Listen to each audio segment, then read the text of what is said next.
Welcome back, everyone. The world has a problem. The problem goes by many names with overlapping meanings, such as radical Islam, Islamic terrorism, or Islamism, or as I prefer, simply Islam, as in the ideology that we get from the original Muslim sources.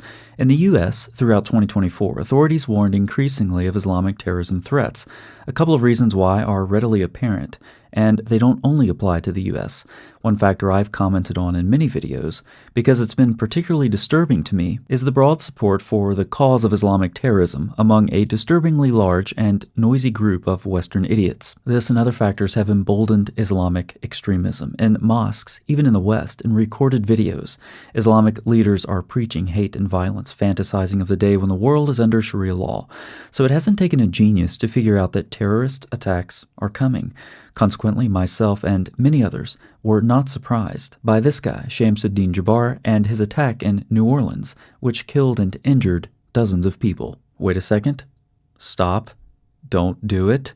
Don't attempt to discern the motives of someone by their appearance and name, which refers to the religion of Islam and one of the names for Islam's God. In fact, as Western idiots, we must refuse to attribute anything negative to Islam until we are absolutely forced to. This is the pattern that happens over and over, from the media to politicians to this incompetent person. My name is Alethea Duncan. I'm the Assistant Special Agent in charge for FBI New Orleans. This is not a terrorist event. In this case, the FBI was finally forced to say the I word by things like the ISIS flag in the guy's truck, and suspicions were finally confirmed when bomb-making material was discovered in his home, along with the Quran open to the verse where Allah commands believers to fight in his cause. Also, to close out 2024 and welcome in the new year, the Islamic State killed over 30 Christians in a series of attacks in the DRC, and a jihad raid in Nigeria claimed the lives of 15 more. So it's a new year with the same old Islam, and we can all be sure we'll see a lot more of it. Now let's go back to the New Orleans terrorist attack and make one observation. In an interview with the attacker's half-brother, he said the attack was not a direct reflection of his brother and the Muslim community. Part of that statement is correct. The vast majority of Muslims do not actually wage war the way their prophet and God commanded.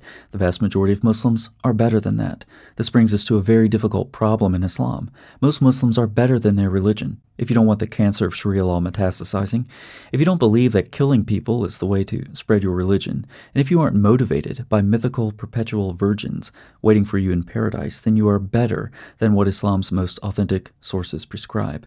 So while some Muslims actually do become radicalized to wage war for Allah, most nominal Muslims simply live with this tension as cultural Muslims, turning a blind eye to their religion's worst problems while pretending Islam is an overall good. Even so, people on the outside still perceive Islam's stranglehold.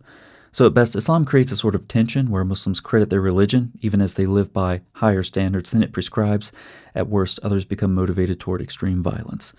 The New Orleans tragedy gives the West yet another example of why it should get over itself and wake up to the threat of Islam. And starting in mosques, where imams openly incite violence, would be a good start. Moderate Muslims should consider why it is that they think they need their religion in the first place. Thanks so much for watching. I'll see you next time.